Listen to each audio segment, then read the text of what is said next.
So we're at the 10th tee. This is one of the holes that's going to get renovated starting in a couple weeks. One of the things that we're doing with it was this hillside over here. We took almost 200 trees out of this hillside a couple years ago, seeded to find fescue. The blue and the black tees are actually going to move down into the hillside. And it's going to change, obviously change the angle of the hole, but just give it a little bit more of a dramatic tee shot. And also the angle of the hole right now, with the fairway sloping right to left, it's really not a good angle. We have a couple of more trees to take down to kind of open up the chute for the shot. And then Jaeger's going to do some bunkering on the left side to give you that dramatic tee shot, and then also down the fairway to catch any balls that run off the hill. And then the rest of those trees down there, we're going to get thinned out pretty good. So then you'll have a clear view from the clubhouse all the way through, you know, the entire golf course pretty much. It's refreshing that tree work has become standard part of renovations. That's the one thing that's kind of crazy about members. They have a real affinity with trees.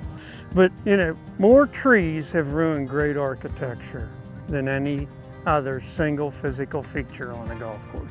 So what happens is, you know, there's an enormous pushback in the 60s to plant trees. Arbor Day, go plant trees, you know. So, and they planted copious amounts of trees on golf courses, but they were little, you know, and they weren't a big deal. Then all of a sudden they just kept growing and growing and growing, and then all of a sudden the holes got narrow and more narrow because the canopies started to grow over. And then, and it's the craziest dynamic I've ever seen. They would alter golf holes to accommodate trees, which is just catastrophic. It completely ruins the whole architecture of the hole. You know, so take the trees down and get the golf course back to the way it was. Yeah. This is a radical departure, really. Yeah, we had our first meeting with the master plan committee with Jaeger out on the golf course to start walking holes and talk about, you know, what we're going to do. It took us an hour to get from here to the fairway because we didn't know what we were going to do with the tees. It was still all dense woods down there, and then Jaeger just kind of disappeared. I was like, where did he go? And then he came out of there and was just like, why don't we put the tee down here? It's amazing.